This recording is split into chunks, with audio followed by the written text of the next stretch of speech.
Good evening. This is CTV News for Tuesday, September the 11th. I'm Patricia Vallone. And I'm Sonia Shrivastava.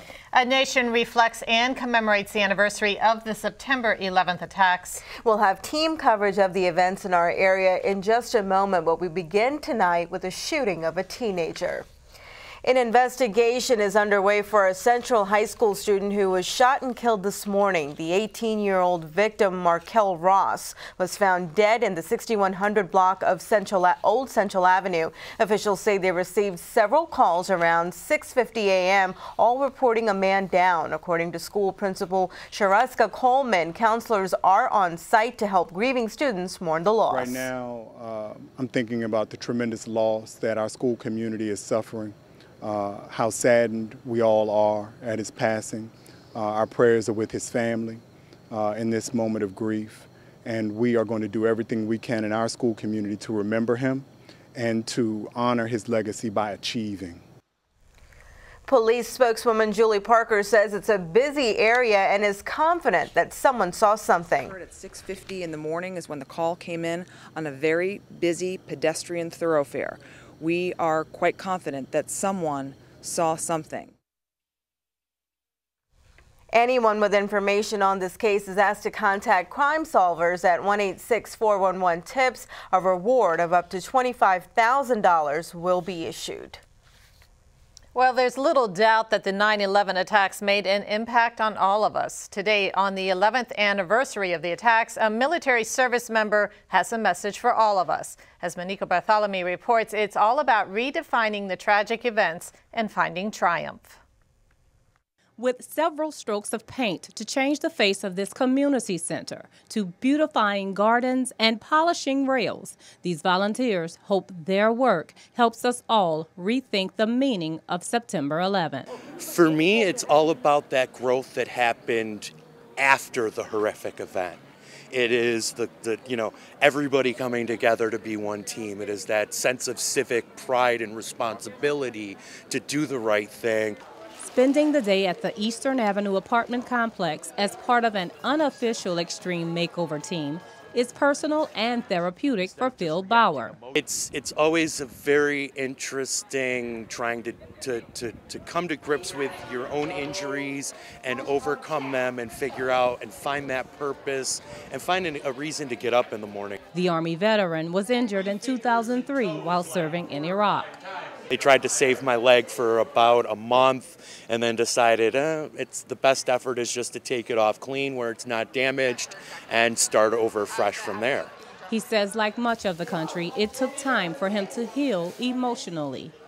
I'm almost starting to be comfortable with myself and feel like, I have worth and I have value and that I have purpose. And giving back to the community, doing that type of stuff definitely helps you realize how important you can be. Today's extreme makeover doesn't end today. Over the next 6 months, volunteers will return to the Eastern Avenue apartment complex to do everything from replacing the kitchen sink in nearly 90 units to replacing furniture. In Seat Pleasant, Monique Bartholomew, CTV News. And if you would like to join the challenge like Phil Bauer, you can log on to voa.chesapeake.org. You can sign up through the Volunteers of America. Meanwhile, students and faculty members at Prince George's Community College participate in a National Day of Service and Remembrance of 9/11. The event is in response to President Obama's challenge for interfaith and community service for the 2012-2013 academic year. Many students at the college say the tragedy that happened 11 years ago still affects them today. It was terrifying because my aunt, she actually worked in the World Trade Center.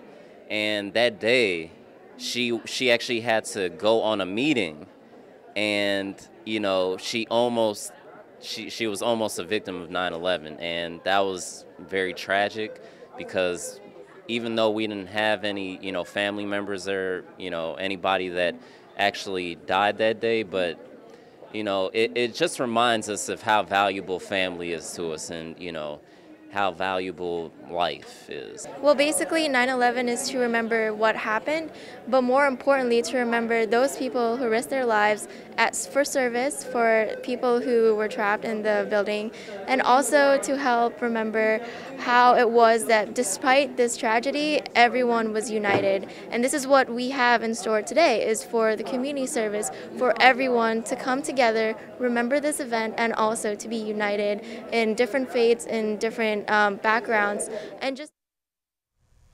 Students also participated in intercultural dialogues about diversity and tolerance. September is Emergency Preparedness Month in Prince George's County, and undoubtedly a lot has changed over the 11 years since the 9/11 attacks.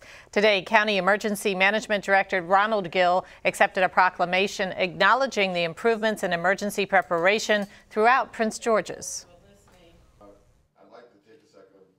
I think we're pretty well prepared with the infusion of grant monies. We have been able to purchase numerous amounts of equipment. We've been able to hire staff, planners, NIMS coordinators, trainers, all after the events of 9/11.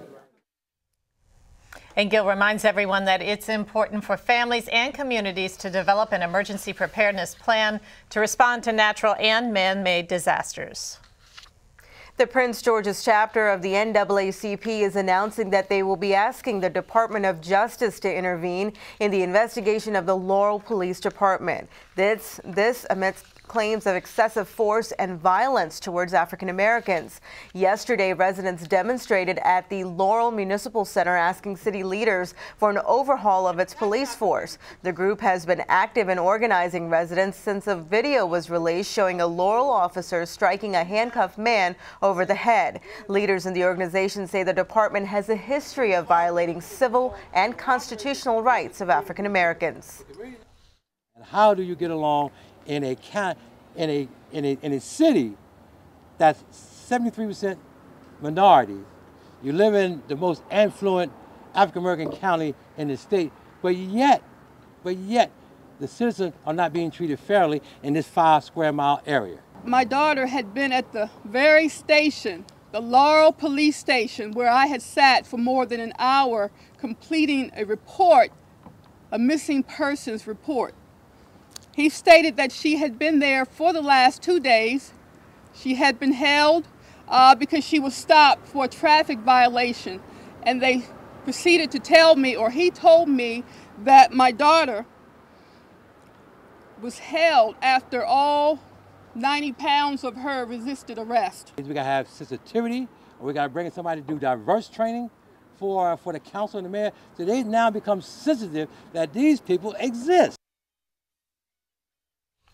Laurel Mayor Craig Moe tells the Laurel Patch that the city has been working with the police chief to form a citizens advisory commission to address concerns.